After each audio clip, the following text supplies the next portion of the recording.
Hi, Miss Miranda. I'm Lucy. I noticed that your son Alex was absent from school today. Is everything okay? Hi, yes, I'm sorry. Alex won't be able to come to school for a while. Is there anything specific that's keeping Alex from coming to school? Oh, nothing much. Alex said he wanted to go back to his hometown to visit his grandparents, so I took him there for a few days. I was so busy at work that I forgot to tell you. I'm really sorry. I see. That sounds like a nice trip. When do you expect Alex to be back at school? We're planning to stay for a few more days, but I'll make sure he catches up on any work when we return. He hasn't seen his grandparents in a long time, so I thought it'd be a good opportunity for him to spend time with them. I understand, but it's important for Alex to attend school regularly so that he doesn't fall behind on his studies. We have some exams coming up soon, and I want to make sure that he's prepared for them. Don't worry. Alex is a smart boy. He'll catch up on any missed work and do fine on the exams. I hope so. But I have to be honest with you. I'm concerned about Alex's academic performance and behavior at school recently. He's been struggling with his coursework lately, and I've noticed some strange behavior from him during class. Really? I wasn't aware of that. What kind of behavior? Well, he seems disengaged from the class and doesn't participate much in group activities. I've also noticed that he's easily distracted and fidgety during lessons. It's possible that there may be something else going on with him that's affecting his behavior. I haven't noticed anything unusual at home. Maybe he's just going through a phase. It's possible, but it's hard to say without knowing more about what's going on with him. But I think it would be a good idea to have him see a counselor or therapist to better understand what he's going through. I understand your concern, but I don't think that's necessary. Alex is just going through some growing pains. That's all. I understand your point, but as his teacher, it's my responsibility to ensure he gets the support he needs to succeed academically and emotionally. I would hate to see him fall behind or struggle with underlying issues. I appreciate your concern, Lucy. I'll keep an eye on him and let you know if there are any changes. Thank you, Miss Miranda. Please keep me updated on his progress and let me know if there's anything I can do to help. Hi, Miss Miranda. This is Lucy. I hope you're doing well. I wanted to follow up with you about Alex's behavior in school today. Hi, Lucy. Thanks for checking in. I'm sorry to hear that. What's going on? He seemed very disoriented and anxious and didn't participate in class activities. He's always sitting in the corner of the classroom looking for ways to shield his body. When I asked him about his trip to his hometown, he said he didn't go anywhere and was alone in the house. Oh, I don't know what's wrong with the boy. We did go on a trip to visit his grandparents, but maybe he's just forgotten. Apparently, he even took a picture with his grandparents and wanted me to print it out. I put some pictures in his school bag. You can open it to find them. I see them, but are you sure these are recent pictures of Alex? Because he looks smaller in these pictures. Oh, of course. I'm sure about it. Maybe because Alex has put on weight in the few days he's been with his grandparents. So you see it that way. Yes, but I noticed some bruises on his arms that looked like they were from someone grabbing him tightly, which had me concerned. I just wanted to ask if everything is all right at home. Oh, those bruises. Yeah, he fell down while playing with his friends. It's nothing to worry about. I can't say for sure, but the bruises looked suspicious. And how Alex acted today made me think that something might be going on at home. Miss Miranda, I have to be honest with you. I'm concerned that Alex may have been abused. The bruises on his arms are a red flag for me, and his behavior at school has been really concerning lately. What are you talking about? That's ridiculous. He's my lovely son. I've never had any reason to abuse him. I understand that, but the bruises are still concerning. I would really like to speak with Alex and get a better understanding of what's going on. You know that there's a counseling room for psychology, right? please take some time to come here and participate in a counseling session with me and Alex. As his guardian, your presence would be required. No, I am not allowing you to do that. You can't put my son in there and turn him into a psycho. He's just going through puberty changes. Don't overreact.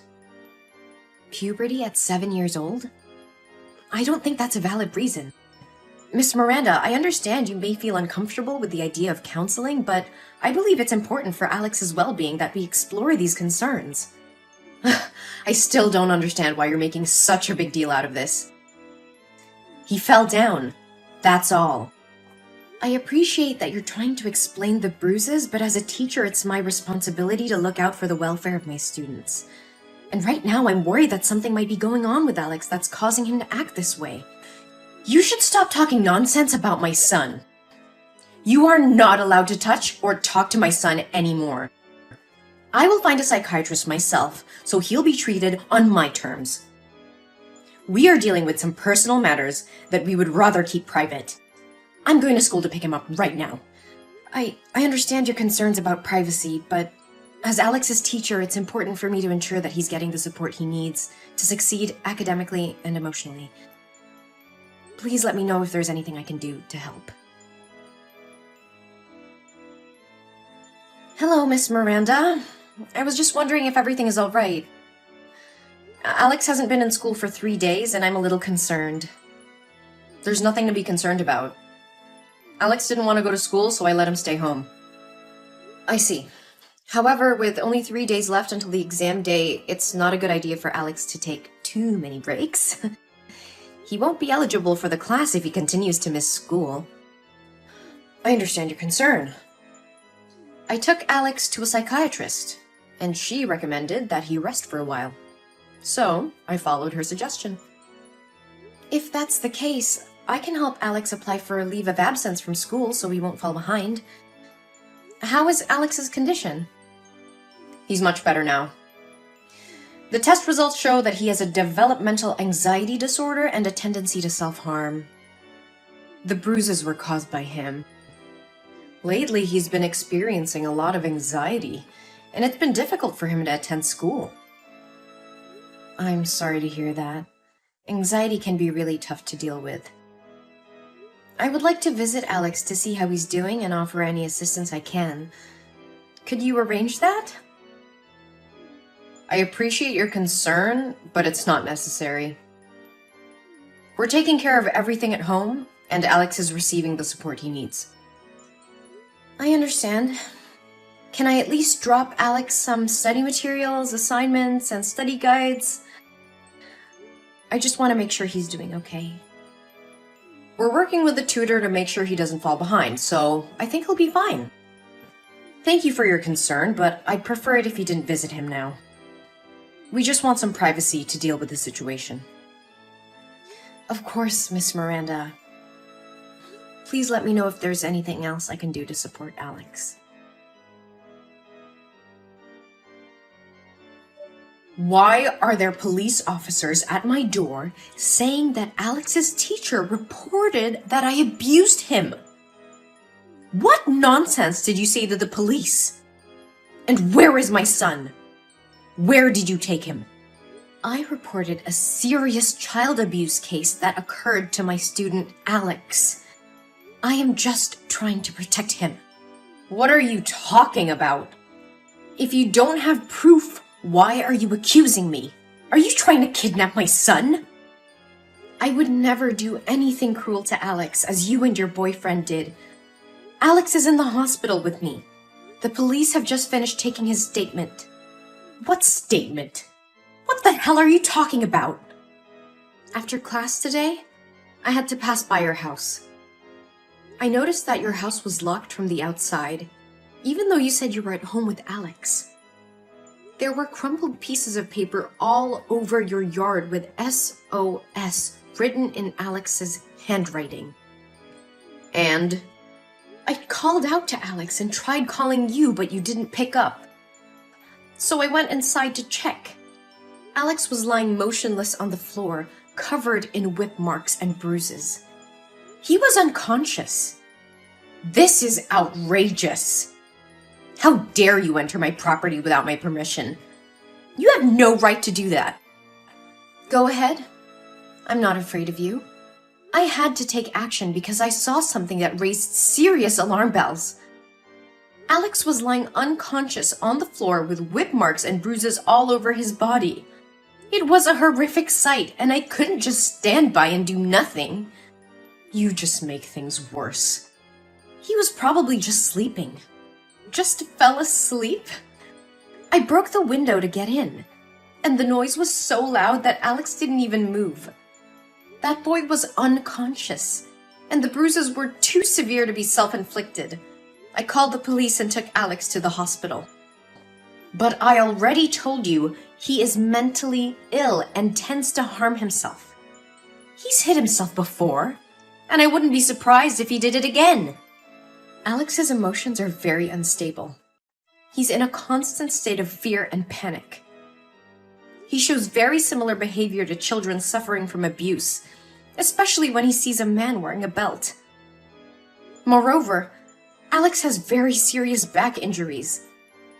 So how could a 7-year-old kid hit himself in the back with such great force? You're wrong. He has a developmental anxiety disorder, and the bruises were caused by himself. The psychologist at the hospital checked Alex, and they said his emotions were very similar to those of an abused child. It's clear that he was physically abused, and you're responsible for it. This is ridiculous! You have no right to accuse me of abuse. I would never hurt my son.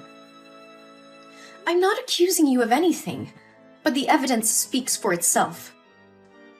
Alex's injuries are consistent with physical abuse, and as his teacher, it's my duty to report any suspicion of child abuse to the authorities. Moreover, Alex told us everything. Sam, what you did to your son is despicable. You starved him for 3 days and then left him alone to go on a trip with your boyfriend. And to make matters worse, you are the one who let your boyfriend hit him. He said he begged for your help, but you did nothing but sat on the sofa and watched that man hit Alex with a smile on your face. How could you do that to your own flesh and blood? I don't have to explain anything to you. Alex is my son, and I can do whatever I want with him. No, you cannot. Child abuse is a serious crime, and you will face the consequences of your actions.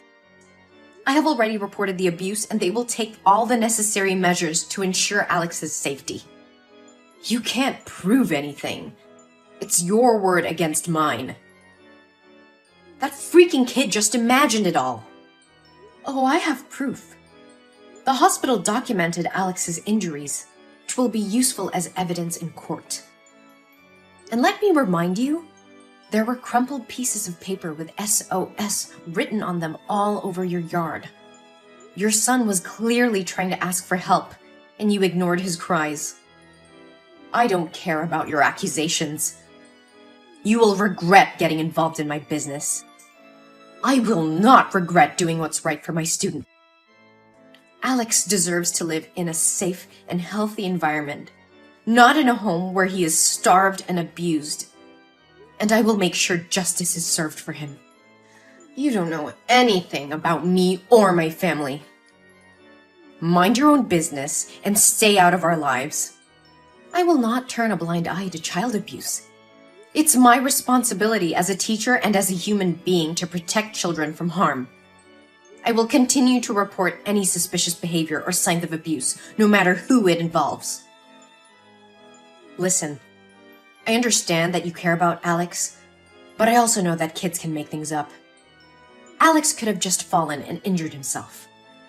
You don't want to ruin my life and my family's life over something that might not be true, do you? I'm willing to pay you a large sum to testify that Alex lied about the abuse. I won't do it. Alex didn't lie, and I won't perjure myself in court just because you want to cover up your crimes. I can't turn a blind eye to what Alex is going through. Money won't change my mind. But think about it. You could have all the money you need. No more struggling to make ends meet. Just say that Alex made it all up, and we can put this whole thing behind us. I can't do that, Miranda.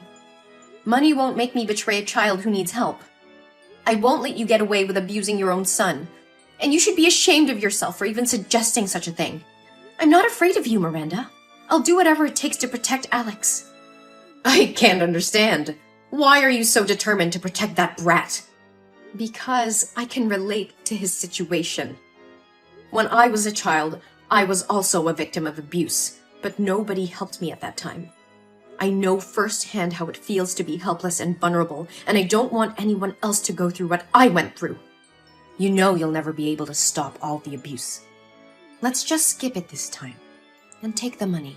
I know it, but it's time to break the cycle of abuse and neglect. I will do everything in my power to make sure Alex gets the love and care he deserves. You should stop talking nonsense. One day you'll have to pay the price for meddling in other people's family affairs, bitch! Hey! Answer me! I will kill you! Damn it! One day later, Sam and her boyfriend were arrested for child abuse. The police found evidence in their house, confirming the teacher's suspicions. Miranda and her boyfriend were charged and sentenced to jail for their heinous crimes. Meanwhile, Alex is recovering very well under the care of me and other friends and teachers in school. With love and care, he regained his strength and confidence. I have become his legal guardian, and he's thriving under my care. Alex's story inspired me to advocate for child protection and fight against child abuse. I started a campaign to raise awareness about child abuse and to promote the importance of reporting any suspicion of abuse. In the end, justice was served, and Alex found a new home where he's loved and cared for. Alex now has a chance to live a happy and fulfilling life, and I'm very happy for him.